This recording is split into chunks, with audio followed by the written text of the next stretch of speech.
Well, welcome everyone.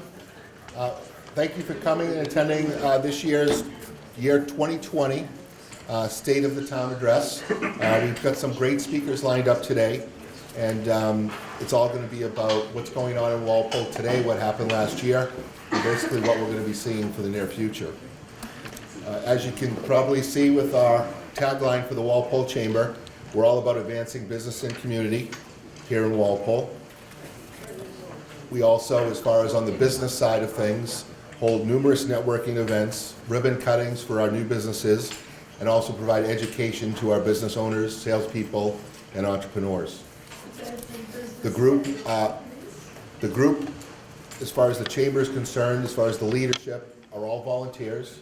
We're not like other chambers that you might see or hear about around the state. We're one chamber, one town, which is somewhat unique. We like it that way, we prefer it that way. And when I go out to other chamber events, you know, we can probably have about 30 or 40 people coming to our gatherings. I go to the other chamber events that have 6 to 10 towns, and they pretty much have the same number. I find that it's a lot better here in Walpole because, you know, the people that we meet, we really care about. They're our neighbors, they're our friends, and we're doing everything that we can to support their business and support their success. I do just want to introduce the members of our board of directors, and if they're here, they'll be able to stand. So I'm Harry Brusades, and I'm the president. The vice president is Jay McLaughlin. Where's Jay? Is Jay here? Yeah, no, he's outside. Oh, he's outside. And then we've got Pam Adams, who's our treasurer. She's from the Dental Associates of Walpole. Cliff Barnes is here with us. He's retired, but he's been with the chamber since the beginning, 1940 or 20, I think it is. Oh no, 1955, sorry. Dan Bustler, who's here from Bustler Photography.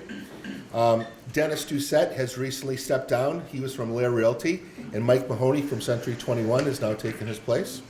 Briar Hasenjager is also a board director, and she represents Blessed Sacrament School. Beth Pellick from Vertebra Real Estate. Ann Regoster is a social member with the group. Amy Rodriguez is the manager at Middlesex Savings. Maureen Martin-Smith is an attorney with Crowley and Cummings. And lastly, we have Paul Stas from Jag Audio. Is that right? Where is it? Jar Audio. I keep thinking Jag, sorry.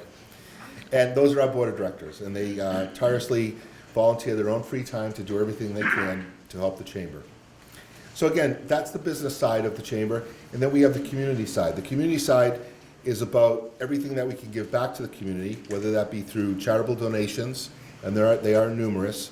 You know, most of the time we never say no when we can help out either a family in need, a student trying to travel, or a local business, or any of the local charities here in Walpole. Our biggest expense and biggest effort to help Walpole is through the downtown Christmas festivities.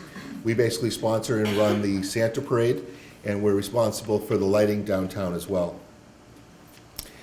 We also have interactions with other boards, that being the Economic Development Committee and a newly formed group called Downtown Destination that is working to foster more improvements and more viability or vitality down in Walpole downtown. So I know when I originally was beginning with the chamber, I had used a quote in a book that I was reading. I think it's How to Network with Millionaires. And in that book, it talked about going out and meeting people and trying to help them. And I use that quote when I go out and talk to business owners. And that quote is, how can I help you? What do you need? And I've literally gone into many different businesses and walked in and said, hello, I'm Harry from the chamber. How can I help you? What do you need? And the business owners are just blown away. They're like, nobody comes into my establishment looking to help me. They either want to sell me something or they need something, that other person. So we've been able to help a lot of businesses thrive and really get their jump start here in Walpole, which is very nice. I'd also like to stress that it's very important for us as a community, as a whole, to try to really focus on buying local and shopping local. If you've not heard, that every $5 that is spent locally, $3 remains in the community. So it's important to think about our local business establishments versus just going on Amazon.com and trying to buy the easy product. I'm kind of a little bit old school like that. I'll always go to the local handyman. I'll always go to the local plumber just to make sure that I get to know those people. And it's all about getting to know, like, and trust a lot of the business owners. A lot of the chamber members that I've had in my home to do work, I open up the door, here you go, and I leave, and I come back at the end of the day. I know that I trust them with my property, my children being around them, everything. So it's all about helping out the people that we know here. Recently, we've had a couple new members join the group this year, and I just wanted to quickly announce them. Walpole Pharmacy just recently became a member. The law offices of Thomas Flanagan in downtown Walpole. Connect Pay USA. Parkway Driving School. Suburban Auto. Fancy That, the tea place here around the corner here. Dry Creek Waterproofing. The Walpole Freemasons Lodge joined us recently. And Sinclair Home Services. Next, just to mention that, we have a bunch of speakers here tonight, and we'll talk about what's coming up in Walpole. But a couple of those things that will be happening, and some of these people will be addressing, that will potentially affect Walpole businesses, whether for the good or the worse, but mostly for the good. We've got a lot of downtown condo projects happening, as everybody is aware. There might be a new one coming online. So there's going to be a lot of activity downtown, a lot of people, and we hope that we can really make that an effective, positive thing for all the businesses. Recently, we were hoping that we were going to have a new hotel up in Route 1. That still may happen, but it's got some things to work through, I guess. We're also going to be hopefully addressing the master plan here in Walpole and talking and meshing a lot of the zoning that's been happening, so we can really start to get Walpole where it needs to go. Also, I know recently there's going to be a new article coming online at the town meeting, and it's going to address potentially having a townwide vote on, don't hold me to this, but I think 3 million, anything that's going to be 3 million plus as far as spending articles may need to go to a townwide vote. And lastly, something that I've been really trying to make happen as much as I can is the Route 1A redevelopment project that is desperately needed here in town. If you drive out here, take an exit and take a right, just take a look at the street, take a look at the sidewalks. That's not something that's town of Walpole's fault, because that is a state-owned road. And it's about Massachusetts finally approving this project, which is, I believe, the longest running approved project that has gone uncompleted. So I know Jim Johnson's here to speak, and he'll talk about potentially, hopefully, how that's coming. We're hoping it's going to be next year. And lastly, I'll leave you with this. Why did I come to Walpole, and why did a lot of us come here to Walpole? We love the rural feel. We love the values in the community. We love the school system. We just really like how this community lives and operates. But like any place in this nation of ours, we're starting to see a lot more divide. And my quick, hopeful solution to that in this town is that we all need to come together. I'm a town meeting member, and I'm a resident here in Walpole, and I conduct business here in Walpole. And as the president of the chamber, or on the Economic Development Committee, we see the great divide already happening here as well. And I hope that I can make it my job, and we all can make it our jobs, to really start to communicate with each other. Really, let's get together, let's work together on one path, which is the future of Walpole. I think if we can all come together and hear each other out, find out what everybody needs to have, and negotiate that to a point where we're all in agreement to something moving forward, that will put Walpole in a much better place. So again, I thank you for all for coming tonight. That's my opening statement. Next up is going to be Adam Manchester from New Pond Village, and I'd just like to give a round of applause for New Pond Village for hosting this tonight.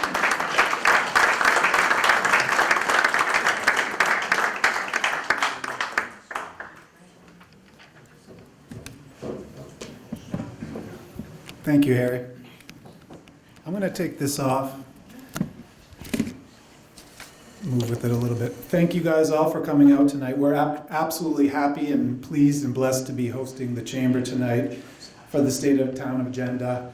I think we have a couple of slides that are going to come up. Harry, when Harry presented this to us, we were more than happy to do it. And in fact, what you should know is the residents that live here they've actually been pushing us to make sure that we're hosting more meetings for folks like the Chamber and things that go into the town of Walpole, because they believe, like we believe, that community is everything. So I'm glad that the group is here with us tonight. I put together, no, we don't have that. All right, I think I can. You know, that was my speech. No, so, you know, Harry asked me to speak a little bit about New Pond Village and Benchmark, who now owns New Pond Village. So I'll do that. We are, I think maybe first, I'll introduce around the back of the room, Patrick McShane. He's our Director of Sales, okay? And right next to him, Samantha Rabaney. She is our Director of Community Relations. They're going to be available afterwards to talk about what we're doing at New Pond Village. If you'd like to see some of the units that we have available for seniors and how we service them, we'll be more than happy to do that. And if you didn't drop your card off in the giveaway, we have a really nice His and Hers Valentine's Day giveaway, courtesy of New Pond Village tonight. So 2 minutes on New Pond. I think everybody knows in the room, you've probably all heard of New Pond Village in the past. We just celebrated our 30th birthday, okay? So the community has actually been a part of the community for 30 years. But what most folks don't know is exactly how we service seniors. I actually was talking to someone on the way in here earlier tonight, and they're like, oh, you're in assisted living. Well, yes. Oh, you're in independent living. Well, we're that too. We're actually known as what's called a continuum care or continuing care retirement community. So we can help folks when they just want to retire and be social and have sort of their friends around them in the independent capacity. We can also start to help folks when they start to need some physical assistance, and that's in that assisted living capacity. And we also can help folks when they start to suffer from memory impairment or cognition problems, and that's in our Alzheimer's, or what we call our special care harbor capacity. We have all of those available to our residents under this roof, and they can continue essentially in place through that, and I don't want to say graduate, it's the wrong word, but as they need the help, we're going to be there for them really for the rest of their lives. That's what we provide to our seniors, the seniors of Walpole and the surrounding areas, and we're really, really proud of how we do that. We have some stats. We have 199 total apartments in the community. 167 of those are actually dedicated to independent living, 17 currently for assisted living, and then 15, but actually servicing about 28 residents for our memory care.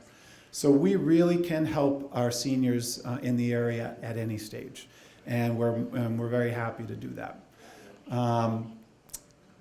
With that said, the community has gone through a lot of different changes over the years. I bet some of you have been here before. Coming through the doors now, when you came down to this level, you noticed it's a whole new Pond. Benchmark Senior Living, the largest senior provider in New England, we actually acquired the community about 3 years ago now, and immediately sunk about $8 million into some of the renovations so that we can really bring the community up to date and service our seniors the way it should. We added the assisted living. This year, we're actually going to add on to the assisted living. We're going to be renovating 19 more apartments so that we can service more folks that need that physical assistance. So there's a lot of really, really great things going on here at New Pond Village and how we can help our seniors. I probably sound a bit like a salesman, so I actually wanted to invite our association president, Leif Jacobson, up to talk a little bit about New Pond Village for a moment, so you can hear it from the horse's mouth. Sorry, Leif, I called you a horse.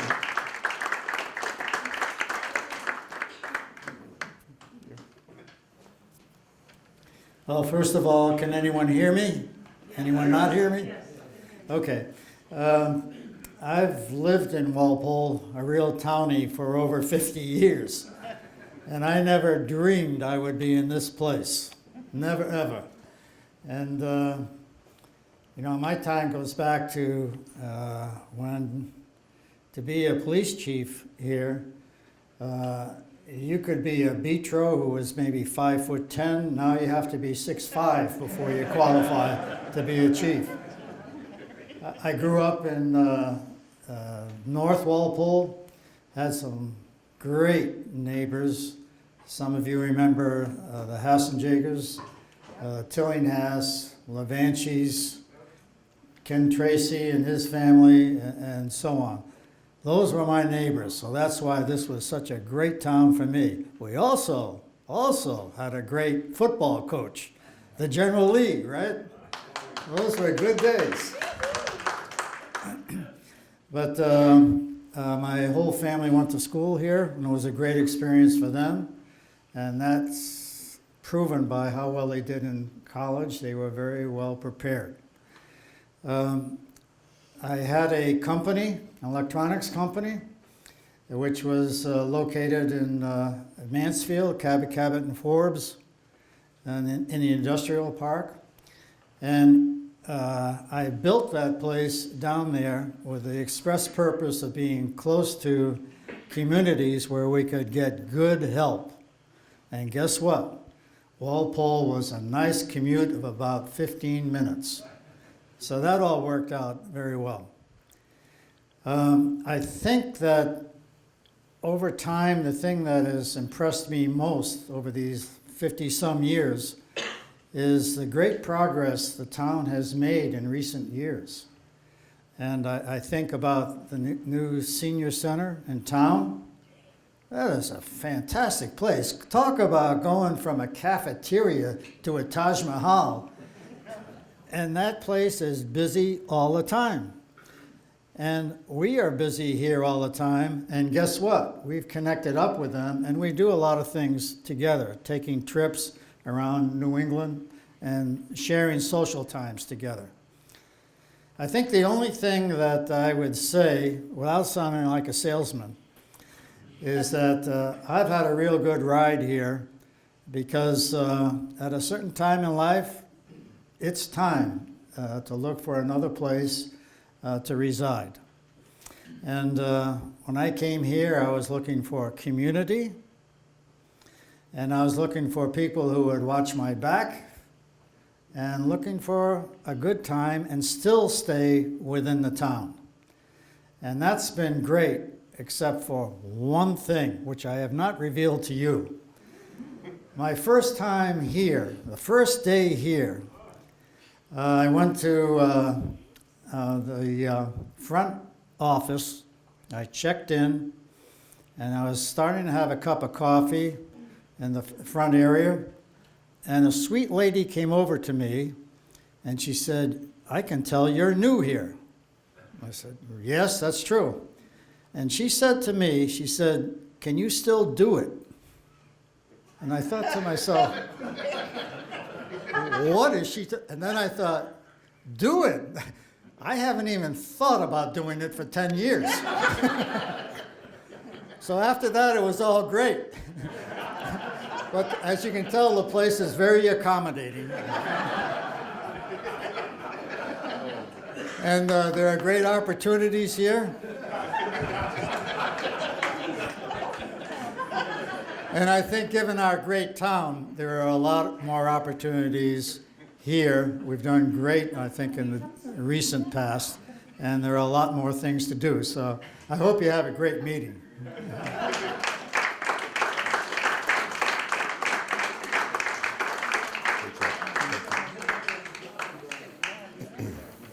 All right, thank you very much. Adam, you're all set? Thanks again, Adam. Oh, Adam, quickly. Again, I just want to thank Adam and New Pond Village for hosting us tonight. And we've got a donation for you to the One Company Fund. Oh, that's wonderful. Thank you so much. $500. Thank you very much. Our next speaker is our town administrator, Jim Johnson.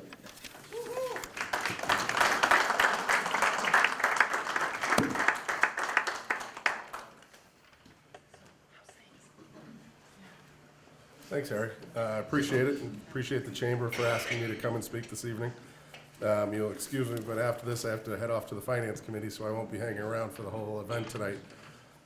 In January, I presented the town administrator's budget message, which is essentially what we're doing here tonight. What's the state of the town? Where do we stand? Where are our finances?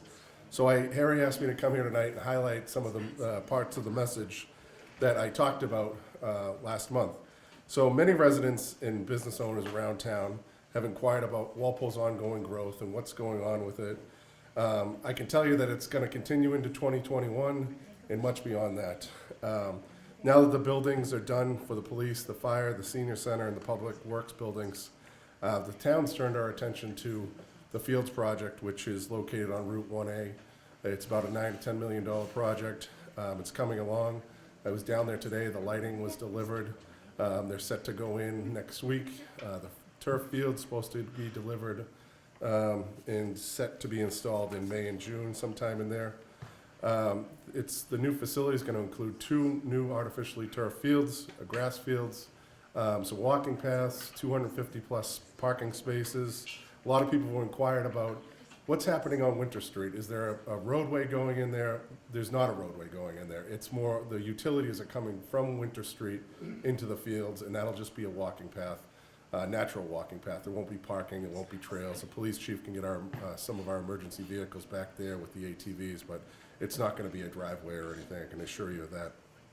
On the school side of things, we've recently started working with the Massachusetts School Building Authority on a new middle school project that's set to we've recently been accepted into it. We recently awarded our project manager for that project. The design firm is set to be selected within probably the next 6 months or so.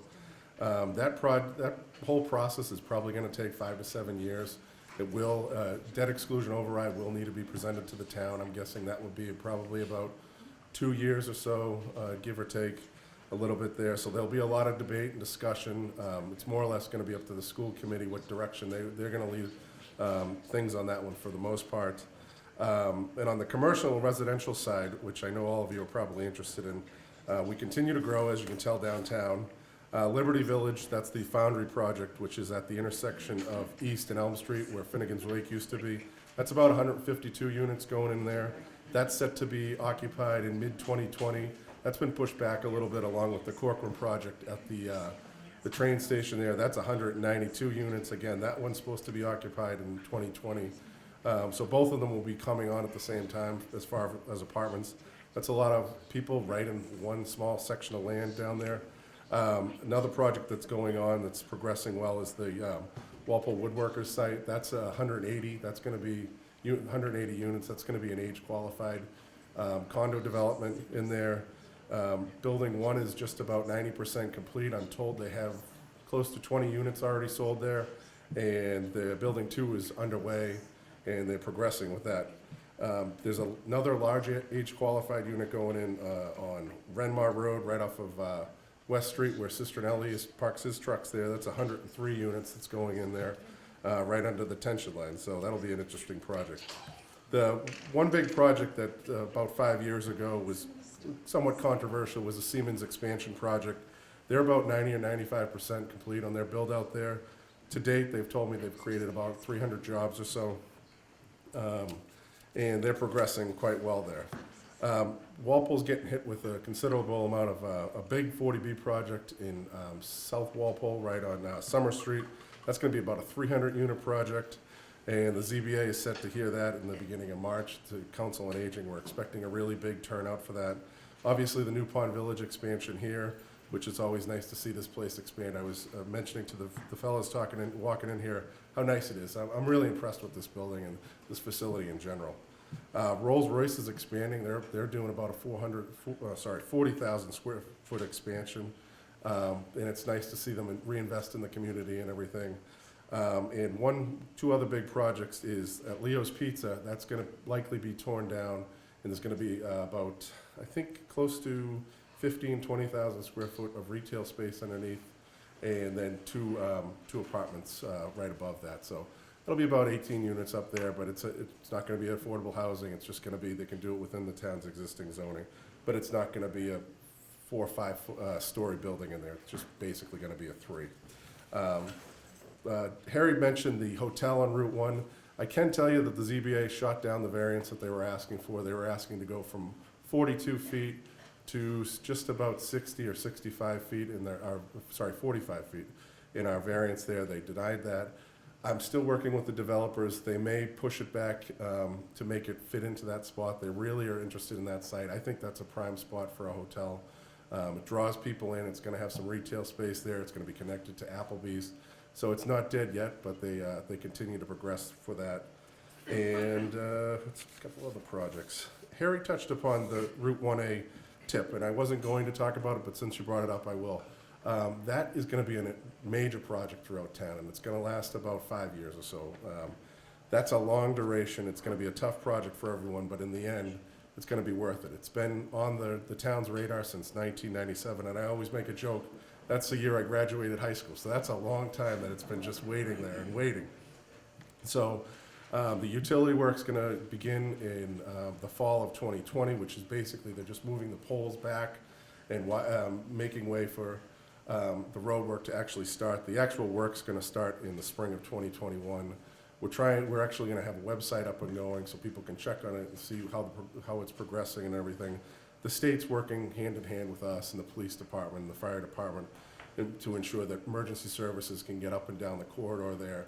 I mean, not only Walpole, but Franklin, Rentham, Norfolk, they all use Route 1 to get their ambulances up and down there. So they're constantly going. It's going to involve the reconfiguration of 4 different traffic signals in there. So that's going to be a big project. It's going to impact a lot of businesses, especially, it's going to start from about Conrad's and go all the way down on the Norwood line.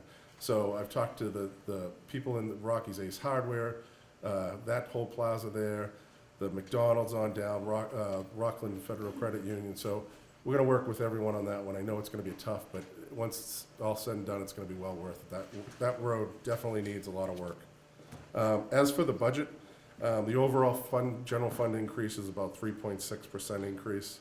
The amount requested totaled $98.66 million. We did have to cut that back. The total budget as it stands is about $97.3 million. We continue to invest in the town's public safety departments. The selectmen have made it clear that that's a priority for the board, along with both chiefs. The fire department is set to increase by about 5 firefighters. That will bring us up to 10 firefighters per group, 24/7 for the town. And the police department is set to see an increase in officers from about 44 to 47. Currently, ideally, I think the chief would like to be at about 2 officers per 1,000. So this is going to bring us up to about 1.88 officers per 1,000. So we're inching closer and closer. There was a time, and the chief always jokes, for his first 10 or 15 years on the job, Walpole was stagnant at 40 officers. That's it. And over the last 5-6 years, we've gone from 40, we're going up to 47 now. It's important to continue to have us grow before these developments come online, and instead of getting the shock and awe and then worrying about them as they continue to come online. And those are some of the big budget impacts going on. Obviously, the school department, they're asking for a considerable increase. They're looking for about a 4.8% increase. To give you some perspective, over the last 5 years, we've given about 3.06% increase. So they're asking for a big bump on the school side. We're trying to work with them hand in hand to get them closer. I've made it clear that there's no way we're going to be able to get you to the 4.8 you're looking for, but they continue to work through it. They have a new school superintendent who is a townie. Bridget Goff, she's doing a great job there, and that's really about it. Harry, do I have time for questions, or any of it? Yeah, a couple questions. Okay, easy crowd. Yeah. So what's any news with Gilmore's? Gilmore's, yeah. Actually, I stopped in and talked to 2 of the brothers about 2 weeks ago. They had a couple of offers on the table, and I know there was. I got woken up on Sunday morning with my wife said, "Take a look at this." Well, you didn't tell me about this. Even more traffic downtown, and I could tell you that the plan that was put out on Facebook on Sunday morning, I DM'd the woman. I sent her a message. I said, "Where'd you get this? We haven't seen it in town hall." To me, it looked like a cartoon drawing. So we haven't gotten that. I've seen that plan. I didn't even know how many units is proposed there. But as far as we last heard, and Ashley's reached out to the realtor who's marketing that property. I don't believe it's been sold yet. Most of the inquiries we received is about residential on the top couple of floors, and then some type of commercial or industrial on the bottom, but I can't tell you what's going on with there. There are multiple properties available downtown. There's the Department of Mental Health, which the Manzo Corp currently owns, is being marketed at a multi-million-dollar property. So there's other properties around that are available there. So, but we'll see what happens, but nothing right now. So, anyone else? Okay, thanks everyone, appreciate it.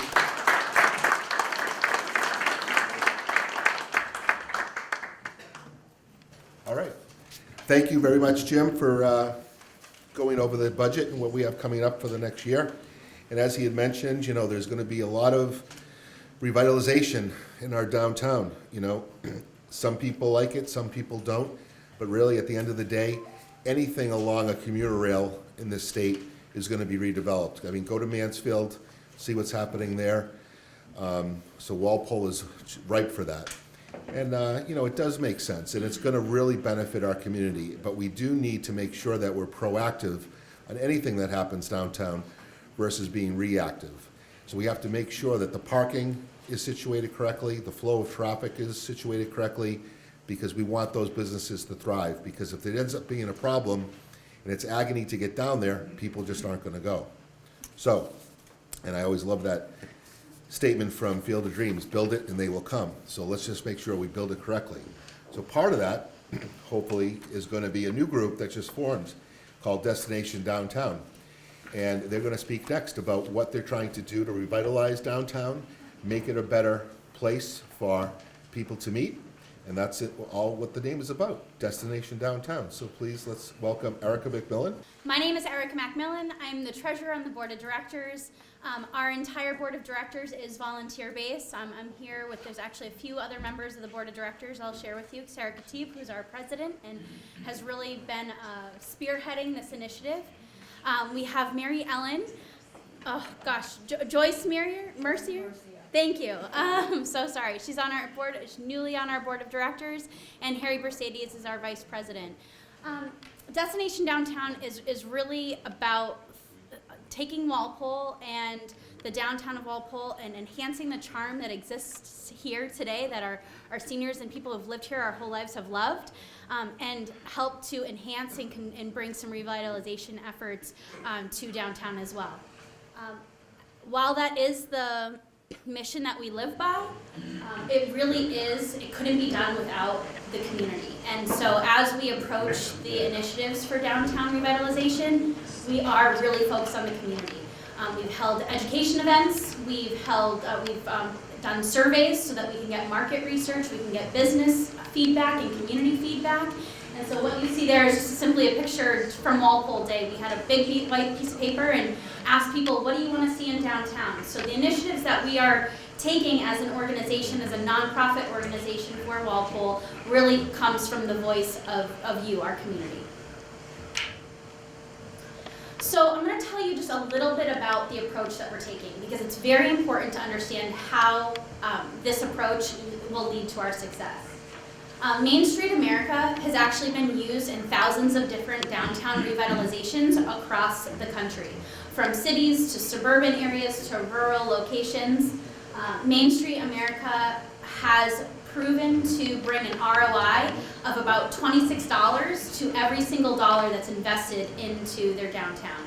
So they've a lot of success there. This is the model, and I'm not going to get into the weeds of what the model is that we're following and maybe some specifics, but ultimately it comes from the community, doing some market research, picking a couple areas for us as a community to focus on that we feel will bring out the character of downtown, as well as enhance the areas that we feel the community feels is critical. And then focusing on 4 points. And I'll share with you those 4 points briefly, but it's a design, organization, promotion, and economic vitality. It's ultimately geared towards bringing economic sustainability to our downtown.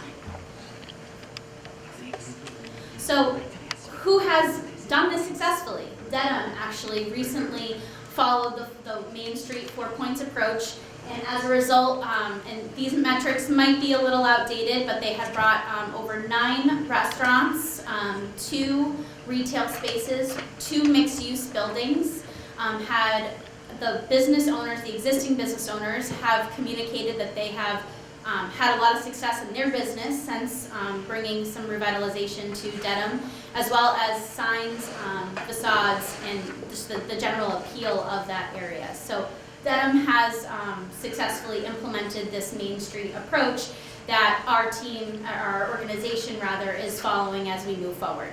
Through the education events, the surveys that we've done, and getting feedback from the community, the two key focus areas that we will implement along with business and community leaders as food. So that could be coffee shops, restaurants, groceries. So that's going to be one of our key focus areas. The other key focus area is going to be family serving and family friendly.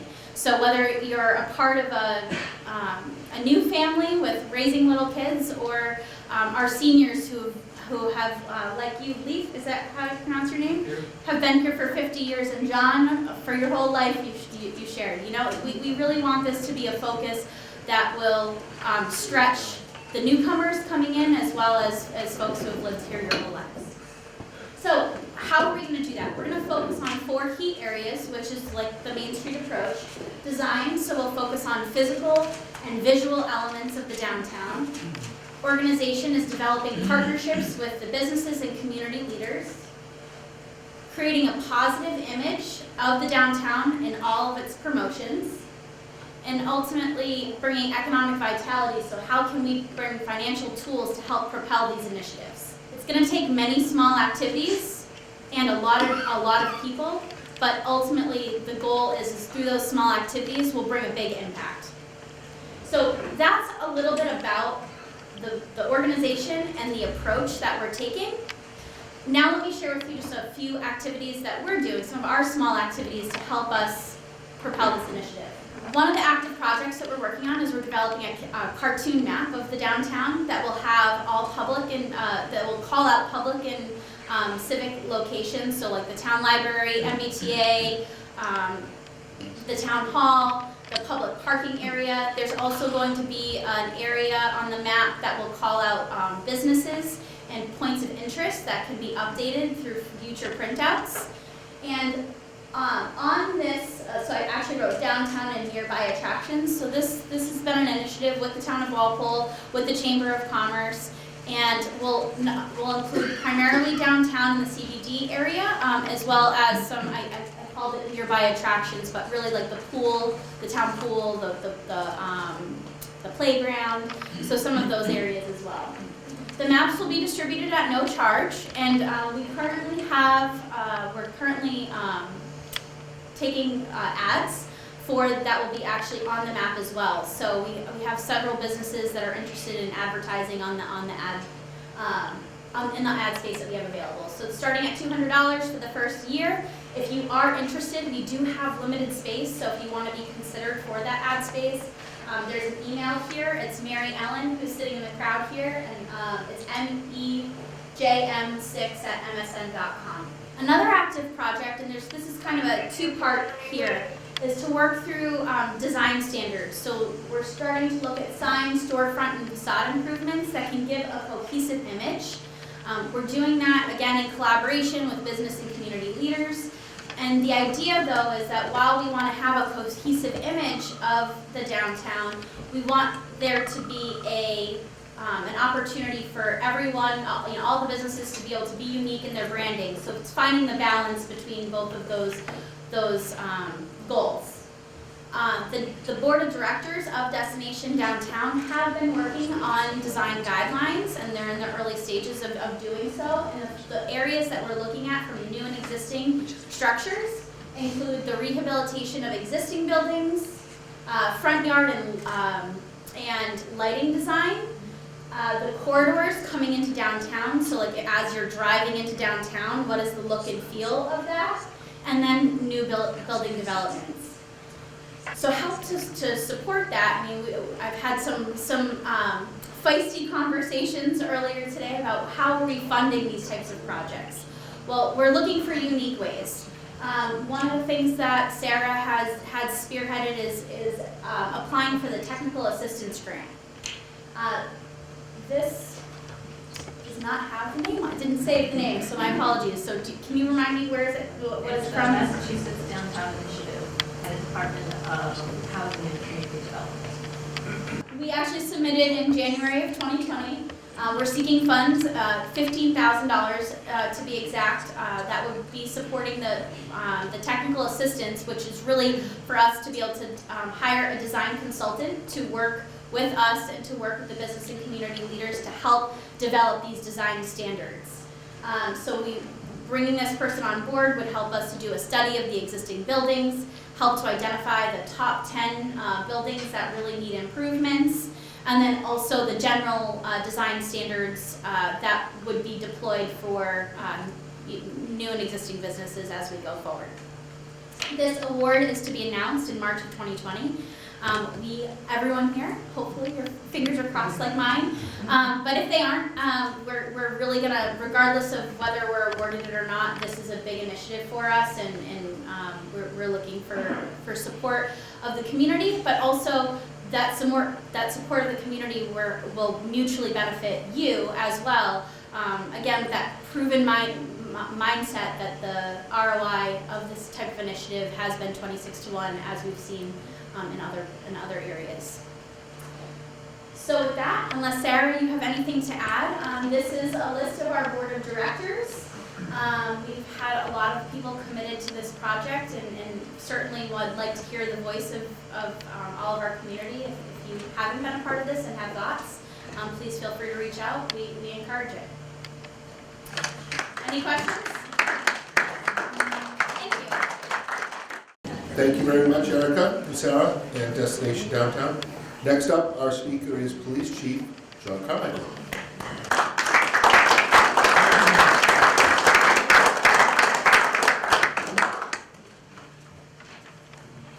Thank you, Harry.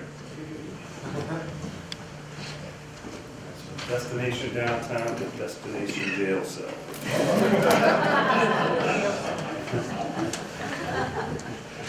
we try not to arrest it. So do you have the controls there, Harry? I can just go on. Okay, so I brought a PowerPoint just because the picture tells 1,000 words, right? This first picture here is our Youth Police Academy. We run two police academies every summer. We started this 3 years ago. This summer will be our 8th and 9th classes. And it's a 1 week long program for kids going into 7th and going into 8th grade. We're going to be advertising it pretty soon, so it's going to fill up in 1 day. It usually fills up right away, so we've had really good success with it. Okay. Just since we're here talking about commerce, the business partnerships that we have here in Walpole are really great. And some of the most recent ones, Acumetrics, that is up in Walpole Park South. They're a company that makes devices that can recharge cell phones and computers and that kind of thing in the field. And then Chris, Jimmy's Pizza, just some of the most recent ones. You can see the trend, right? Pops, food. All right. Walpole Police Department breakdown, 25,000 plus people. Currently it's 59 total employees and 44 officers.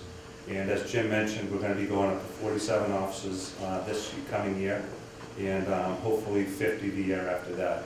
What we have to do is try and stay ahead of the growth. You heard Jim talk about all of the buildings and the growth that's coming to Walpole, and we need to try and stay ahead of that, because for the police department purposes, it takes about a year or a year and a half to make a police officer from the moment that they're hired and they go through the psychological screening and physical agility tests and physicals and all that stuff, all the way till when they graduate 6 months in the police academy, and then another 12 weeks of field training officer until they're on their own. So it takes a lot of time, it's a lot of effort, we gotta get it in front of it, so, okay. Some of our newest officers, Officer Bird, Officer Janad, Officer Rohana. I always like to say that Officer Rohana we got for free, and he's quite the deal, because Norwood actually allowed him to self-sponsor through their town, and we actually had an opening at one point, so I went to the academy graduation, I scooped him up, and I brought him back to Walpole. And all three of these officers have done a great, amazing job. I've really been trying hard to diversify the department.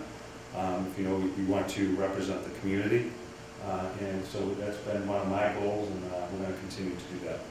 Okay. Recent promotions, Deputy Chief Rich Kelleher just recently promoted to Deputy Chief, and Sergeant O'Connor. He was also promoted recently, and they've been doing an amazing job. Our command staff, Deputy Chief Kelleher, Lieutenant Zangetti, and Lieutenant Kilroy. And Rich Kelleher is about the same height as Joe Vitro, so when I leave, we're going back to the Wicked Lands. Okay. Walpole Police Combined Dispatch. So 2 years ago, when we moved into the new police station, we went to combined dispatch, police and fire. So we have 2 dispatchers that are on 24 hours a day. One solely for dealing with fire issues and ambulance calls. The other is mostly police priority, but they work together, answering 911 calls, juggling multiple police and fire, critical incidents, and that kind of thing. They do a great job. And as you can see, our communication center. If you haven't seen it, stop in. We'll give you a tour. It's state-of-the-art stuff that we did here in Walpole. These guys bring in 95,000 calls a year and 4,000 911 calls. We do now have wireless 911, which is geofence. So if you're in Walpole and you call 911 from a cell phone, it goes directly to us, not to the state police. And if you can also text. So you can put in 911 and you can text 911, and our dispatchers will see that pop up right on the screen. So technology's really come a long way with that. Uniform crime reporting, Harry had asked me to bring some crime stats. Walpole's a very safe community. We're a safe county. We're a safe state, comparatively. But we're not obviously immune from crime. Last year we had 59 total violent crimes. We had 308 Part 1 crimes. Part 1 crimes are basically murder, manslaughter, which we didn't have, but also aggravated assault, burglary, automobile theft, that type of thing. So we had 308. That's where we rank in the area departments right there. We're actually a little high for Part 1 crimes, but we also report everything. So there's always issues with that. We had 249 property crimes and about 300 arrests. And our arrests, I'll explain probably in the next couple slides, that are decreasing. We've been decreasing our arrests over the last few years. And I'll explain why. Okay. Mental health calls is one of the reasons. Last year, we had over 300 mental health calls in Walpole. Our mental health calls have increased 100% every year over the past 3 years.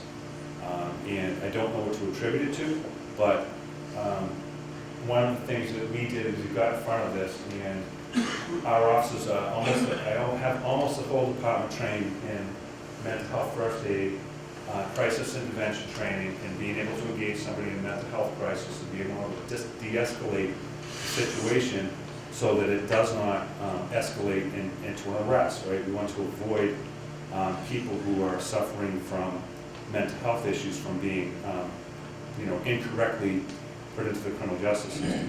So we need to know how to deal with those situations. Walpole, we've had a community crisis intervention team for years now, and it's very successful. We work very closely with the Department of Mental Health, with our group homes, with our clinicians at the schools, and we do a very good job of, again, trying to deal with these situations appropriately. Right? The next is overdoses, right? So, in the past, there was arrests associated with mental health calls. There was also a lot of arrests associated with drug abuse. In fact, when I first came on the job in Walpole, that was what we were supposed to do. We were supposed to arrest people with substance use disorders. That didn't work. We do still go after drug dealers, but people who are suffering from a disease is not the most appropriate way to deal with these issues. These are our overdoses that we've been tracking since 2011.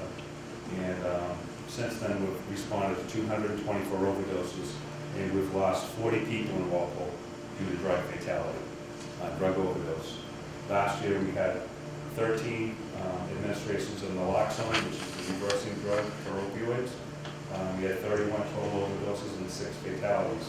I would here to tell you that if we had 40 people die in Walpole from car crashes or by any other means, there would be an outrage, right? We, as a community, have to deal with the substance abuse issues together. We just had a new recovery center move into Walpole Bay State. It's right on Common Street. They're a very good resource to use. But our department focuses on helping the people that are suffering from substance use disorder get the help that they need. And I could go into that for hours, but we're committed to doing that. This is just, Jim mentioned the population and everything going up. We are trying to increase the size of the department as well as the command staff. We have 3 major components of the department: patrol, administration, and investigations. And my goal is to have lieutenants in charge of all of those components. And, we're going to go kind of from there in the future, trying to get ahead of everything that's going on out there. Okay? These are just some of the drug trends. We've had some issues, with the vaping. You've all heard of those problems.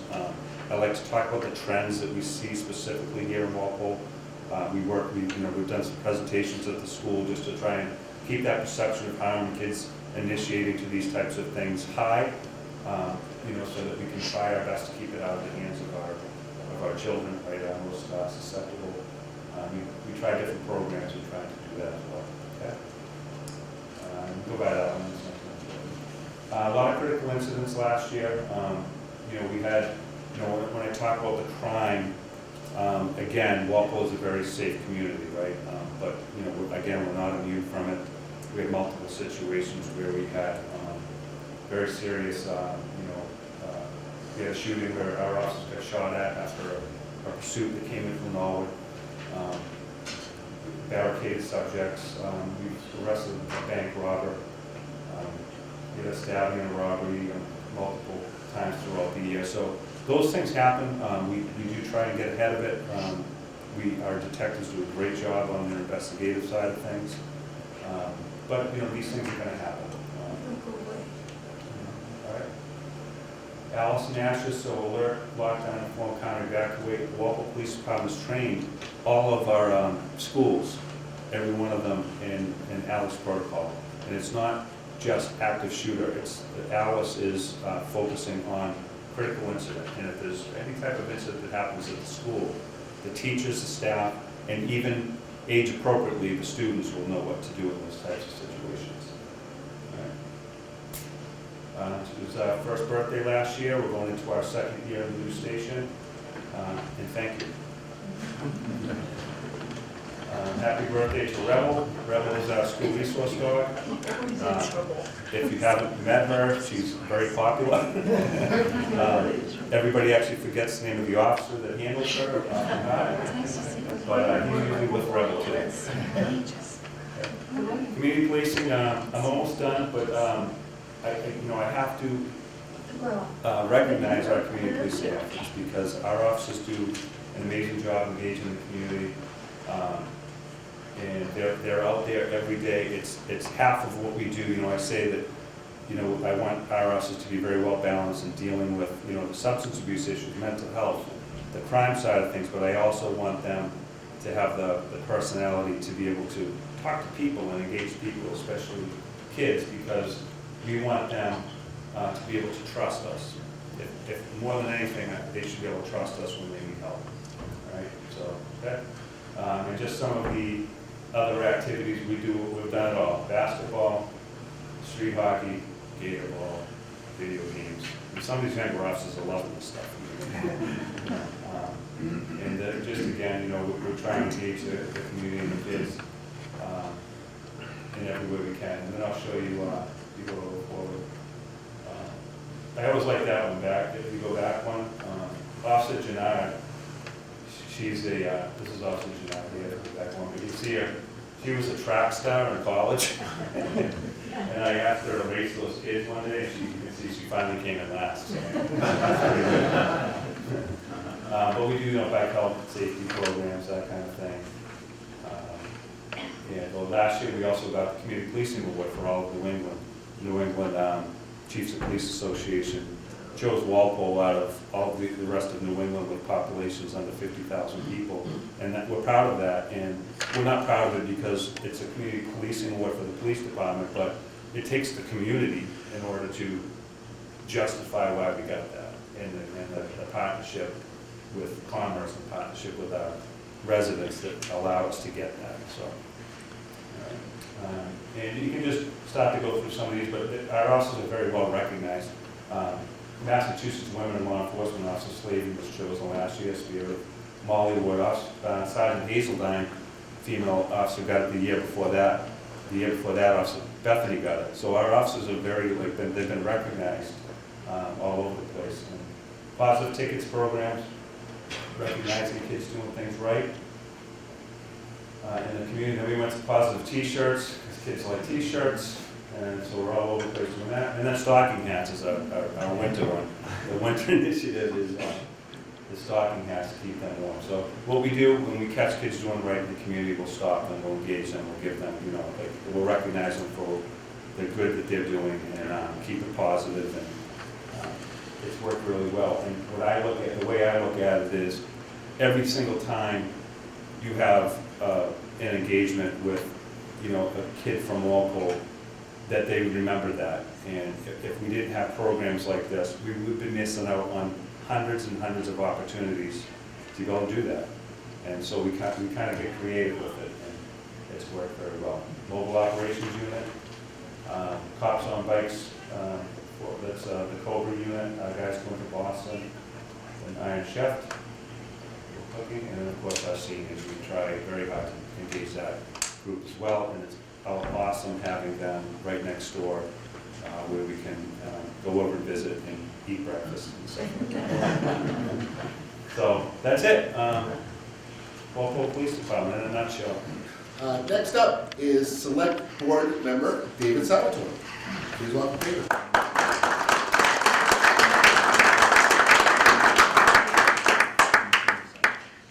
It's tough coming after the chief, who is clearly one of the most popular people in town, except for maybe Officer Rebel, the dog. And I think he's frankly a little jealous of the dog. But it's okay.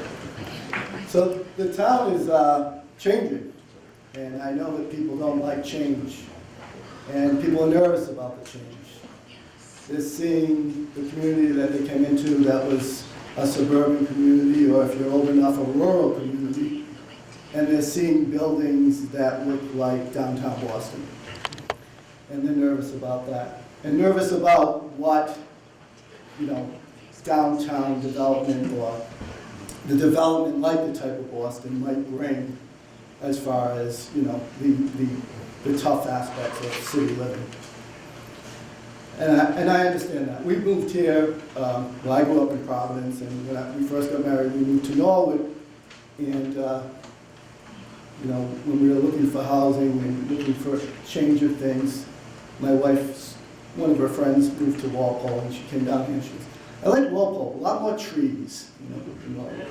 And so we too came to choose this town for the same reason many of you stayed here for all of your lives. We see what you see and want to be here too. So I understand the nervousness about the downtown development. And, I want to tell you, relax, it's going to be okay. We've had change before. One of the things that's happened, if you've been downtown Boston at all in the last 5 or 6 years, everywhere you look, there's new apartment developments. If you're in the neighborhood, you only have to move a block and you'll see plenty of big new apartment buildings. And if you're downtown, you need only to look up and you will see apartments everywhere. And this trend has been happening all along the train line. I mean, about 8, 9 years ago, the Dedham stop, all of a sudden there was a village that popped up there. And then now Westwood and Norwood have followed. It's not surprising that they found us. This kind of development, we're lucky to live so close to the economic engine that is Boston and that is Cambridge. That's many of the reasons why we came to this community. My wife worked in Boston, I worked in Providence, that's why I came here. And it drew many of us to this community. Many of us take the train, many of our neighbors take the train. So this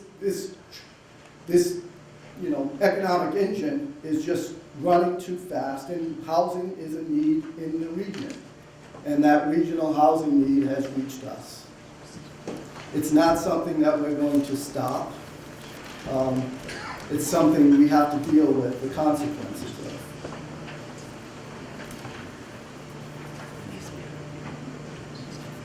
And in fact, at this point, housing needs have outpaced the building of housing.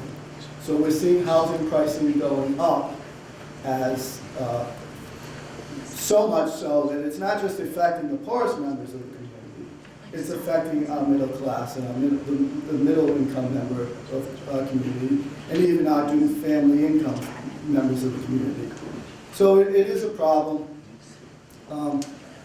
I think it's interesting that a lot of the concern about downtown development comes from the same people that had concern about what downtown looks like lately. That it's mostly nail salons or certain types of businesses. Well, one of the benefits of this downtown development is we're going to see a change in the amenities and the services that are going to be provided downtown. Because now there are going to be so many housing units within walking distance of that downtown, or in fact in that downtown. So we're going to see the coffee shops and some interesting things come there because of this development. And the efforts of these guys to change the downtown fabric, it's at a perfect time as these new people come in. And I hope, so we're going to benefit from it. The tax base is going to benefit from it. There's some concern that, an increase in school-age population. First of all, the woodworker's site is all age qualified, so those people will not be adding children to our school system. The buildings downtown, a majority of those are one-bedroom apartments. And then a small portion are two-bedroom, and an even smaller portion are three-bedroom apartments. I don't see a huge increase in the population of the schools from that. Actually, what is more concerning about the school-age population growth is actually the neighborhoods that are 25 and 30 years old, where those families are turning over to younger generations and new kids are coming. And I don't know, I live near Audubon Street, and more recently, the kids at the bus, it's a whole new crowd of kids. It's a whole new generation of kids coming to these neighborhoods. So that part of it, it's going to be a net increase, I think, to the value, the tax base to the town, and not a huge cost. So and part of it is, one of the issues is that development belongs downtown. It doesn't belong in the neighborhoods. And so one of the things that we're struggling with is that we have not reached safe harbor with the 40B provision. 40B is a provision where if we don't have 10% affordable housing, that someone can come in and buy a property and force a more dense development on that property than we would normally allow under our zoning. And because we don't have safe harbor, that can continue. The 40B project down South Walpole will bring us close to that safe harbor, but probably is not going to be a sustainable number, because as these new developments come in, we fall behind. There is an initiative to have a provision called an inclusionary zoning bylaw, which would require that any developer of over 6 units would be required to set aside 15% affordable units.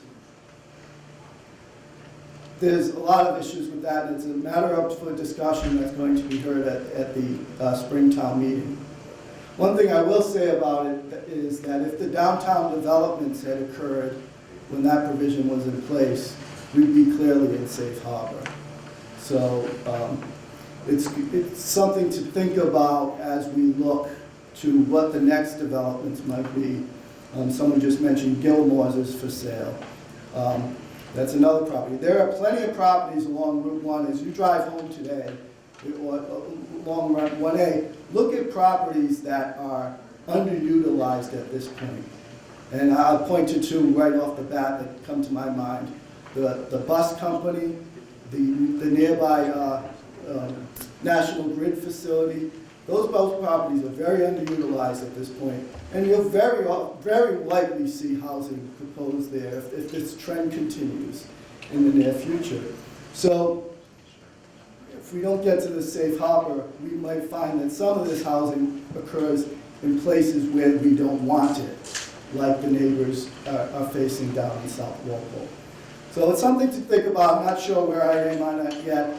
And there's a lot of pros and cons that we'll be discussing at other venues. Also wanted to, I don't know, I meant to put my timer on, but I also wanted to talk about the school buildings projects that are proposed. I was appointed by the board to a subcommittee that is involved with the school buildings project. We, as the town administrator indicated, we just picked a owner's property manager. It's the same company that did the police station and fire station. They're a local company, they're local guys. It's they also did Norwood High School, as a matter of fact. And one of the things that, and they did a project at Aggie, and we're very confident that they're going to handle these projects very well. One of the things about what's occurred with the Massachusetts School Building Authority had several applications from the town over a series of years, looking for a new high school, looking for the middle school to move into the high school, and then it was switched around, asking for 2 middle schools and a new high school. The only thing that got approved was the replacement of Byrd Middle School. That creates an issue in that one of the, so if we build one middle school, half the population is going to be in a brand new school, and the Johnson population is not. Apparently Johnson is as old as I am. I think it still has life left, but because I think I do. But some feel that it doesn't and want to combine the populations of the 2 middle schools. The middle school populations are about 450 in each middle school. The combined population is and this my math's a little off obviously, but is about 982 students. When you look at the combined middle school of that size, I want you to consider that the high school is around 1,100 students. So you're going to be sending your 6th grader into an environment that mirrors basically the high school environment. And if you've ever been sitting in that drop-off line and watch, you know, especially as dropping off your 8th grader and seeing the 6th graders come in and say how little they are, was mine that little at that point? You realize how daunting of an issue that is. So it's an issue we need to decide as a community whether we want to combine the middle school. The decision apparently will be the school board's decision. And it will drive what the proposal will be for the new middle school. Because only Byrd has been approved, however, the state is not going to revert. First of all, they have a very complicated formula for how they approve things. For a certain population of school, they only allow a cafeteria of a certain size. They only allow this type of rooms. They're very specific. If you go beyond that, it's on your own dime. They're not going to reimburse us for the entire cost of even if we were just to build for the Byrd population. So if we were to add the Johnson population to that, the rate of that we're going to be asking taxpayers for, or that will be asked for taxpayers for the override is going to be that much higher because we're going to be paying that that it increase expenditure to accommodate Johnson students out of our own pockets and not being reimbursed. So these are things to discuss. One of the things that we have built a lot of new buildings. People have gotten their new fields. It's time to now be stowing away money so that we can pay for this new middle school, so we can reduce that override. And if possibly we only build Bird, we have to do something with Johnson. We may have to add a science wing, or we may have to add something to that building to bring it up to the standards that we want, so that our school system is the school system that attracted us when we first moved here, or has kept us here as lifelong residents. So there's a lot of issues to pay attention to. Unfortunately, the Walpole Times is essentially dead, has barely reported. They do not presently have an employee assigned to the town. There is a lack of information out there, a lack of there were times even while I was on the board that there would be a Walpole Times reporter there every day, and it's just, it's sad. I mean, it's not just Walpole, it's the entire country, but there's a lack of information, and sometimes you have to dig to get it, but I hope you can try and stay informed and inform your representative town meeting members about what you think the future of Walpole is. So, it is a big crossroads between the downtown development, the schools, inclusionary zoning. There's a lot that defines where this town is going to be 10 years from now. So it's an important time to pay attention and get your word out there. Thank you.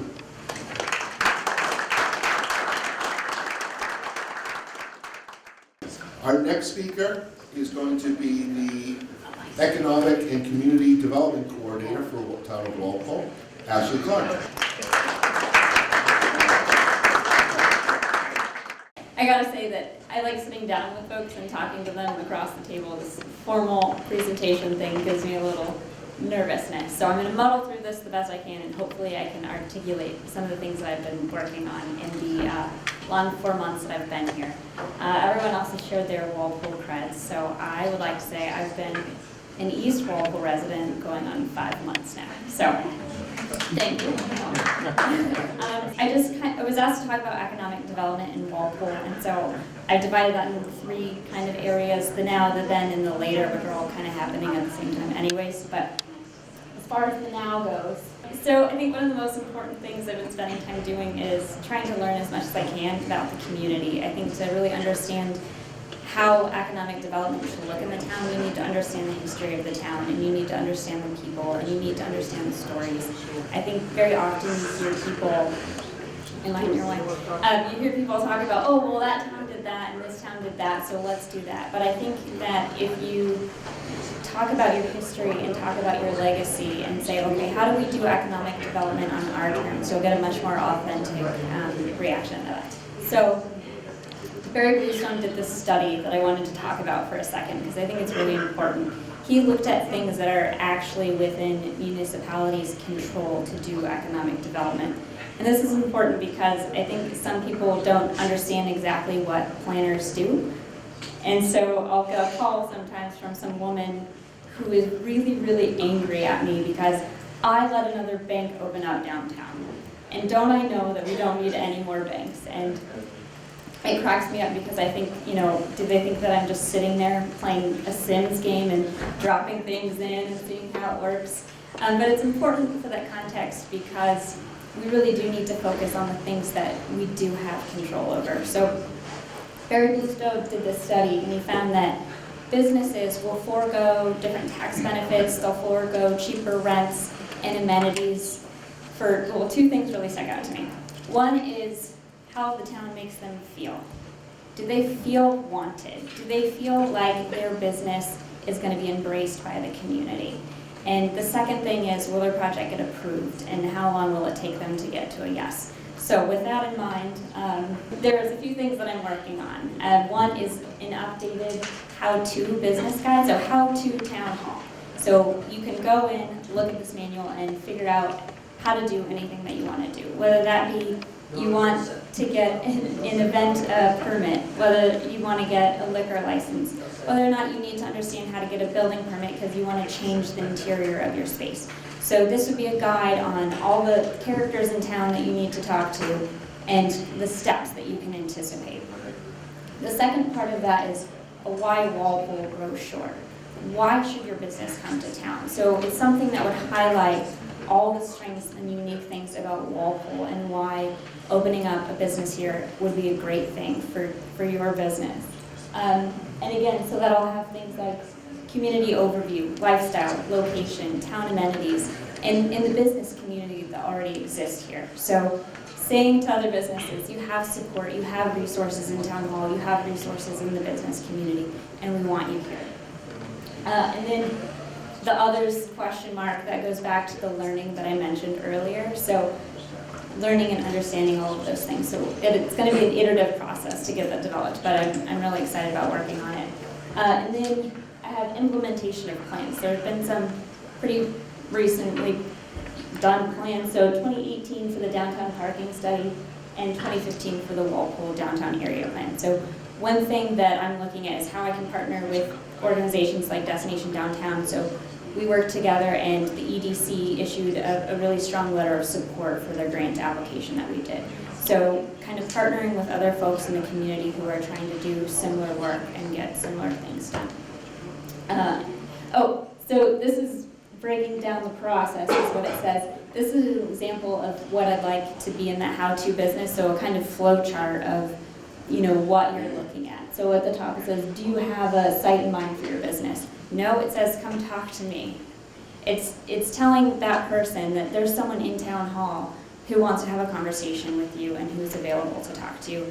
And I think that's a really important message to reinforce to folks who are kind of on the outside thinking about coming in.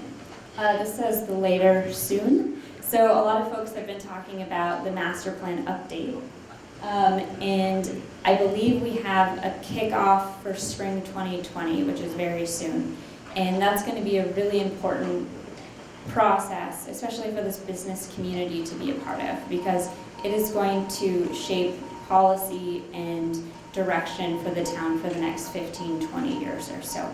So having a seat at that table and engaging in that process is going to be really important, because you have a unique understanding of what a business needs to thrive. And so being a part of that and inserting those comments and that perspective is going to be helpful. And then the next part of that that's important is the implementation. So you spend a year doing this process, 18 months doing this process. You make a pretty report, you put some pictures in it. Great, we did the thing. You're not done. The next part of that is making that a living document. And I think, not that the community process work isn't important, but really important work needs to happen in doing really an audit of all your existing general and zoning bylaws and asking hard questions about, look, we did this master plan, we have these goals, we have these visions. Do our current policies align, and to what extent do they, and to what extent do we need to change them? So, I'm under 7 minutes, great. So that's kind of what I'm working on. I spend a lot of time in my day-to-day just being a resource for business. Folks will call and they say, hey, who do I talk to about this? And I try to make it a point to say, you know what, you need to talk to this person, and we're going to schedule a meeting and we're all going to sit down together, so that that person really feels like they're supported by town hall. And then also I get to learn more about the process as well. So that's really the long and short of it. I'm happy to answer questions. There's one more slide. Oh, that's me. So this is my email, this is my phone number. I'm happy to take calls, take emails, take meetings, sit down and talk with folks. I'd love to learn more about your community through your eyes. I know I've got 5 long months under my belt, but from the people I have spoken to, there's really a long history and a long legacy in Walpole, and I feel honored to serve it. So thank you.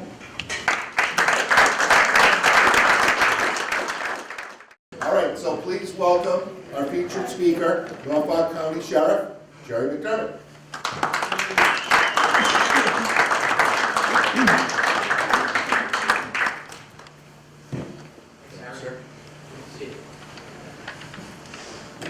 everybody.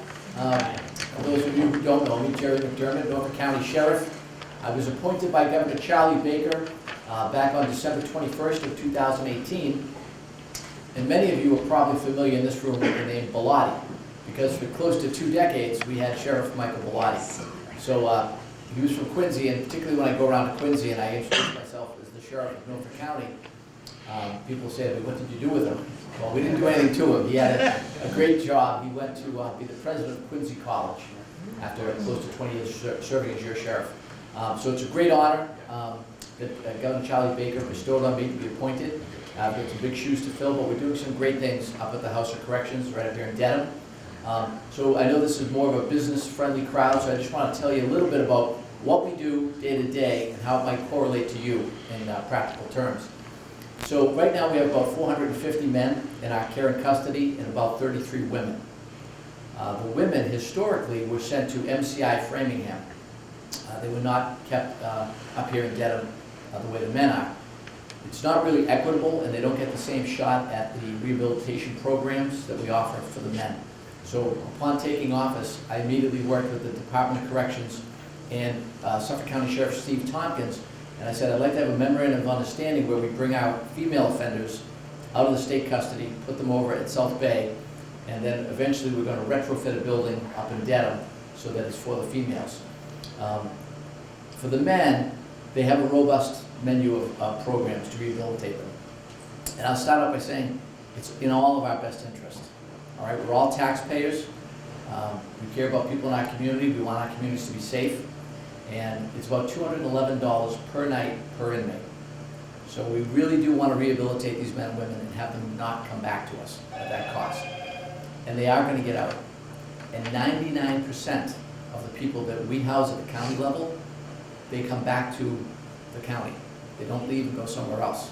It's between 97 and 99% of those who come out of our care and custody return to Walpole, Quincy, Weymouth, wherever, 28 communities in Norfolk County. So we really want to do a good job at making them better people when they leave us than when they came into our care and custody. And I will say that when we get them, they're broken people. They have committed crimes, yes. Probably 80% of the men and women in our care and custody are there because of dual diagnosis of mental illness and addictions to drugs and alcohol, or drugs and alcohol. So when they come into us, we triage them. We have people in our medical department, people in our behavioral health department. We try to fix the whole person, and in a short window of time, we try to straighten their life out because they've gone off track. The sad fact is that many of the men and women that we deal with, it started by the age of 9 or 10. So not even middle school yet. We're used to thinking kids start maybe acting up a little bit in high school. That starts much earlier. One inmate that I was just dealing with, his name was Elijah. His father gave him his first marijuana cigarette at 9 years old. And he saw his dad dealing drugs out of the front seat of the car. And like every young boy looks up to his dad, that's what Elijah wanted to be. His parents split. They were living in Dorchester. He got sent to live with an aunt down in Mississippi, where his cousins beat him up pretty badly. Went to an uncle in Florida, back to Mississippi, back to Dorchester, and then to Randolph, where he committed his crimes, and ended up to the district courts in our care and custody. At 26 years old, he's in jail, no job, 2 babies by 2 different women. And you're all paying for him, and we're all probably paying for his children and his 2 girlfriends. But we straightened Elijah out. In 5 months, we straightened this guy out. When he left us, it was yes, sir, yes, ma'am. He was clean cut, clean shaven. We were all very proud of him, and he had a knack for painting and plastering. So we sent him out with our inmate work crews, and he did some work, and he really liked it. And he had a friend on the outside who we let him talk to. They get their phone calls. And he's going to join the paint issue. And I actually think he's going to make it. But it's so important what we do because it impacts everybody. These people are going to be coming back to the coffee shops, to the grocery stores. They could be waiting on you the next time you go to any restaurant, because we have a big culinary arts department up at the House of Corrections. So it's really important that we make sure they succeed. And part of that success is what we call the continuum of care. When somebody comes out of our care and custody, we just don't say, see you later, good luck, and goodbye. We kind of partner with folks on the outside, social service providers, and we make sure that whatever prescriptions they're taking that are legal on the inside, They have follow-up care on the outside. We make sure that they know where every AA meeting is, Narcotics Anonymous meetings. If we can't work on family reunification, which is so critically important, and it helps stop low recidivism rate and stop relapses, but if we can't rebuild those family ties, if they're too frayed, we will put people into a sober home. But everybody leaves knowing they're gonna have a roof over their head, and if they've got nothing else, they've got mass health. Now, what we found is with this unbelievably great unemployment rate, which is, I think, the lowest in 50 years, folks are willing to hire our graduates. So the men and women who come out of incarceration are finding a friendly group of employers out there. I actually, on my desk, have 3 pages, 8.5 by 11, 3 sheets of Corey-friendly employers. So again, it's important because, look, I live in Westwood. Most of my family lives here in Walpole. My brother Joe, I think, was on the zoning board for years, and finance committee, Joe McDermott. 5 of my nieces and nephews who are now grown, married, and have kids of their own live here in Walpole. And what I say to them is, the next time you go to Home Depot, the person waiting on you could have been somebody that was incarcerated. The next time you go to Nappertandy's, the person cooking your burger just may have been one of my guests, right? So we have to make sure they are better people upon leaving our care and custody than when they came in. But this takes an incredible amount of work. We're really trying to fix not just their mind, but we're trying to get at their hearts. Because without that spiritual component, we're not going to get people to stay clean and sober. They really have to buy into the programming. Now, something that's kind of controversial that we just implemented is called the MAT program. That's medication assisted treatment. And when I first heard about it, my predecessor had agreed to sign up for this pilot program. There's 14 county sheriffs, 7 agreed to do the pilot program on MAT, medication assisted treatment. And at first I kind of skeptical, and I said, well, wait a minute.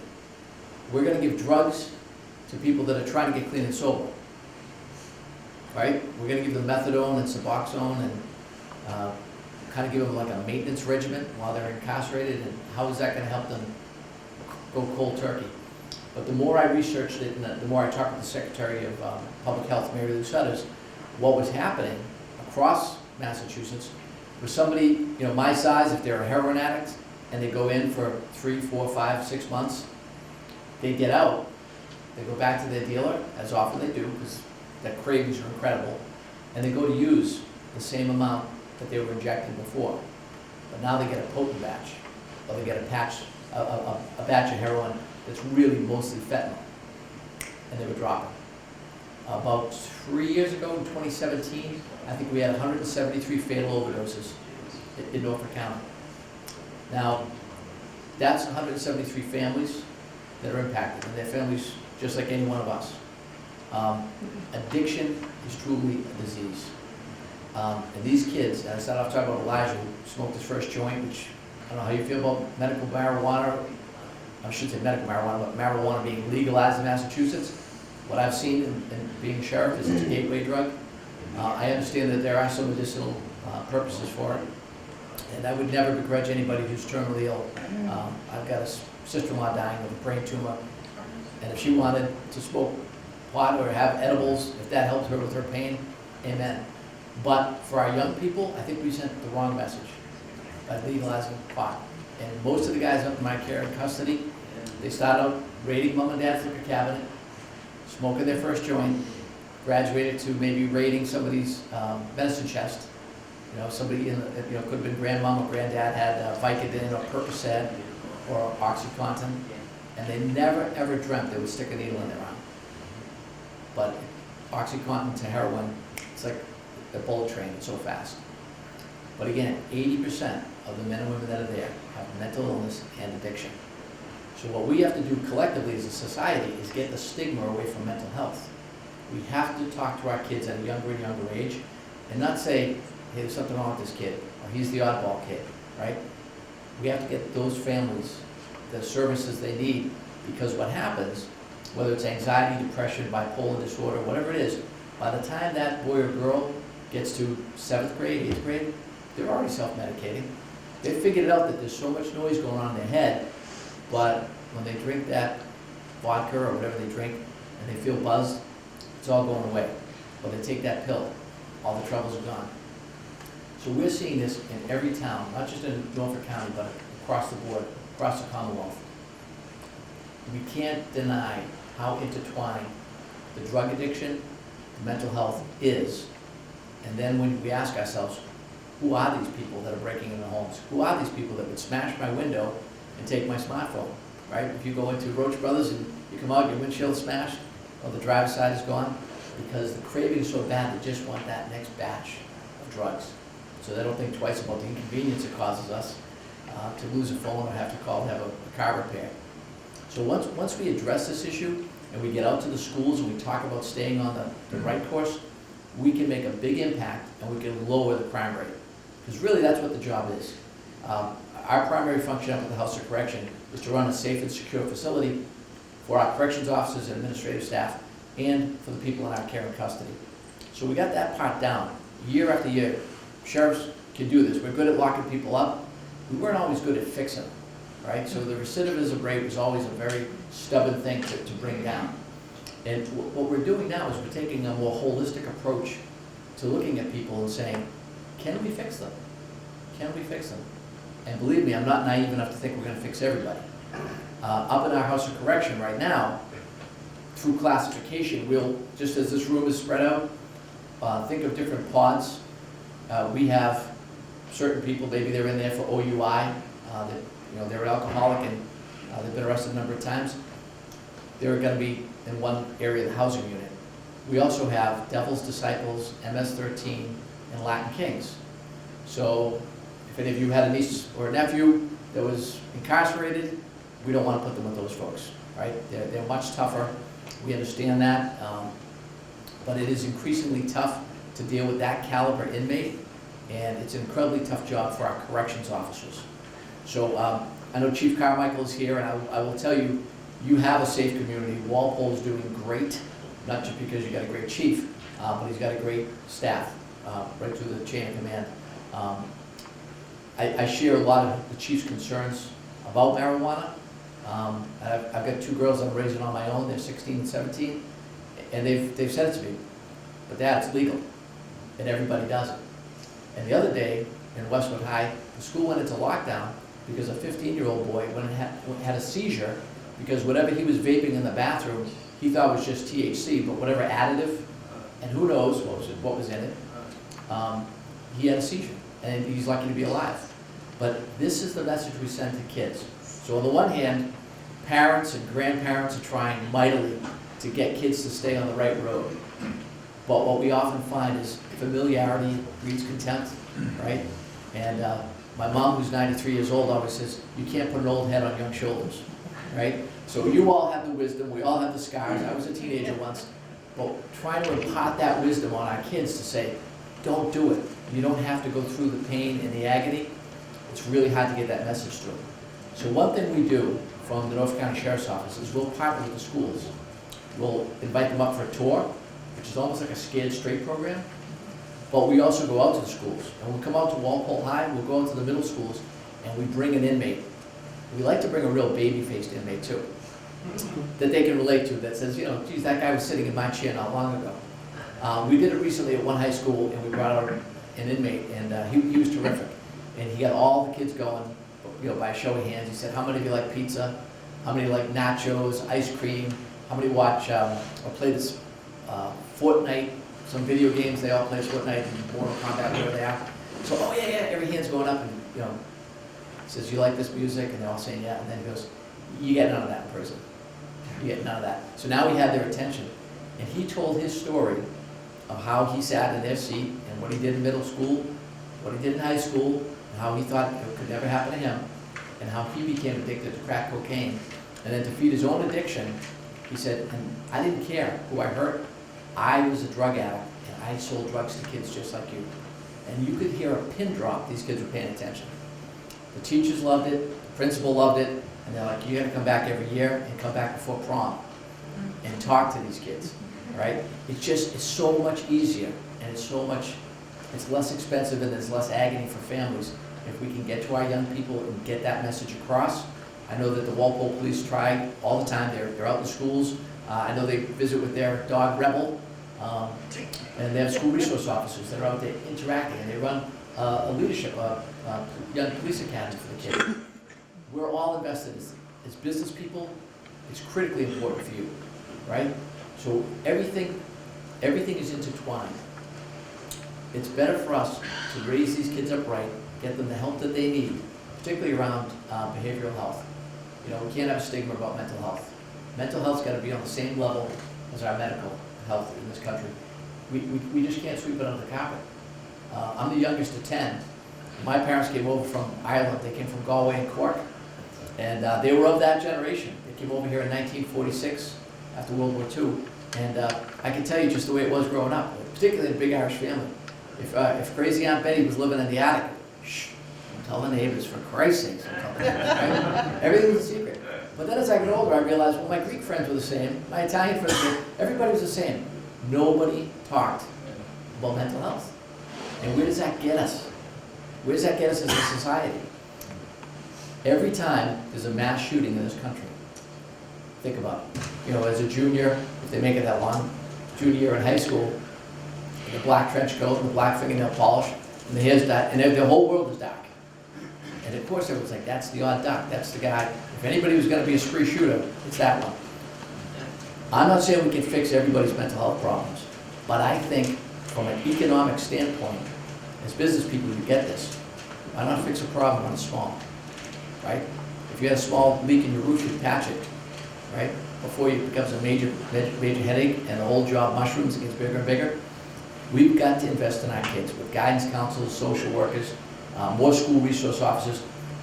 Every municipality should be stepping up to the plate and partnering with their police departments and getting into the schools and doing everything we can to try to turn the tide, because it's a lot cheaper to do it then than to send them up to the House of Correction at $211 a night and recidivism rates as high as we know they are. Because by that time, it may not be, you know, we may not be able to save everybody. But we're trying hard. We have a great staff up there. I feel pretty confident in this MAP program. It is working. We're seeing people who come in and they've got a prescription for Suboxone.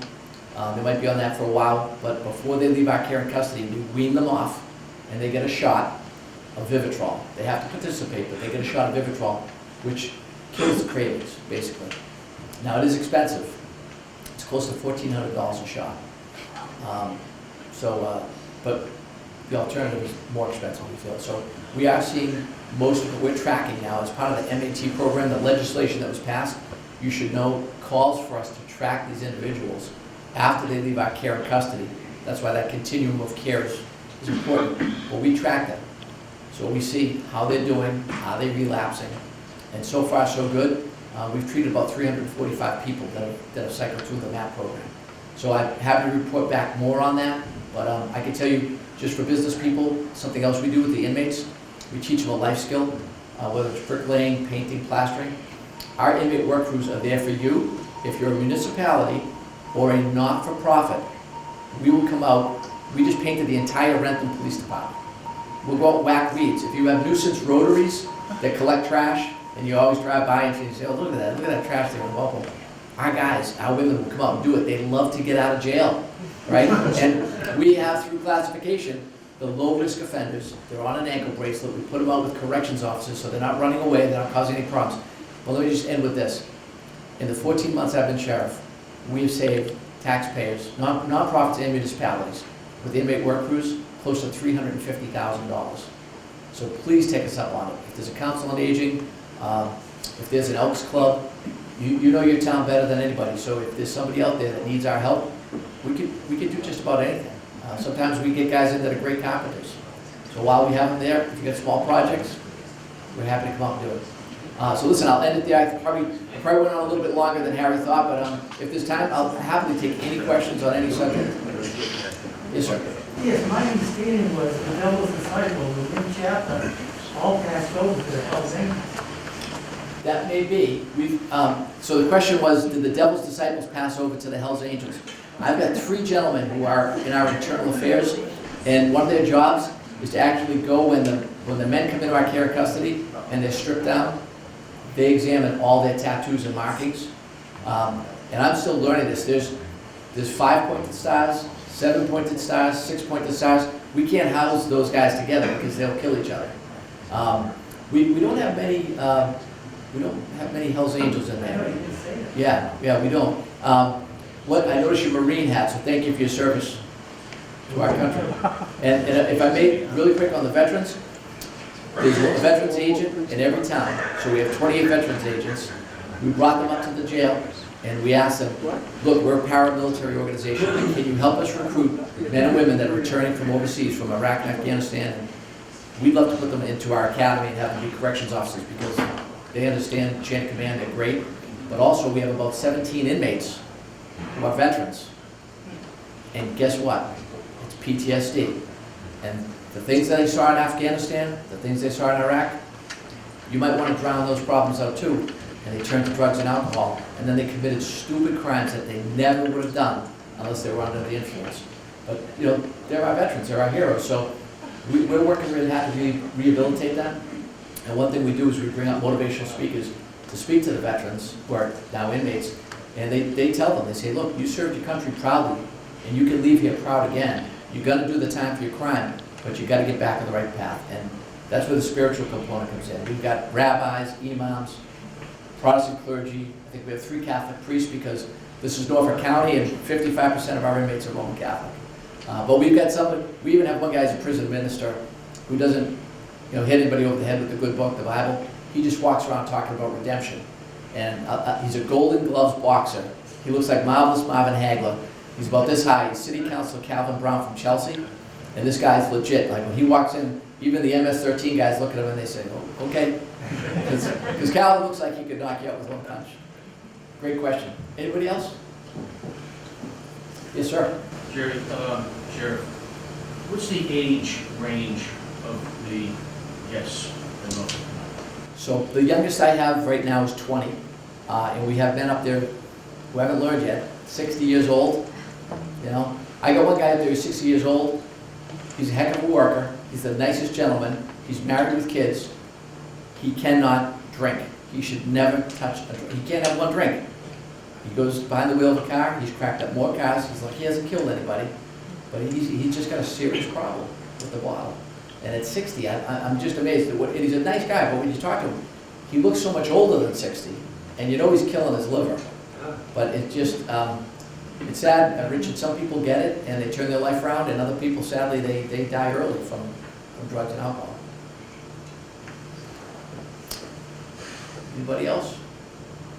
All right, thank you very much. Thanks for having me.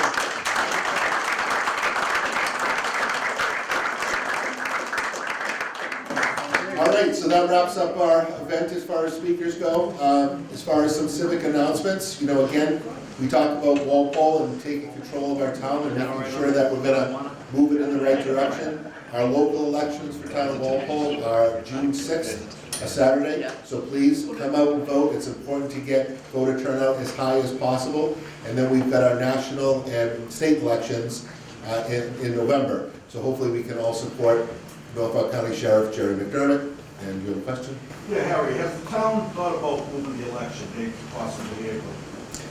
April. Yeah, to get a figure of voter turnout. A lot of people. Or November. June, I think it's Yeah. a month. Yeah, that's something that we've talked about, either the Saturday day being a problem and moving it to a Tuesday during the week, or moving it into November during the other, state elections. It seems to be a little bit better as far as turnout goes. But yeah, I agree. The Saturdays in the summer already, for a lot of people that are taking off to the Cape and everything, has been tough. But we're working on something like that too. But again, I thank you all for coming out today. I appreciate your attendance. Please spread the word. If you do remember to take our new membership directory that has all our chamber members. Again, buy local, shop local. Thank you very much. Let's make Walpole great. Thank you.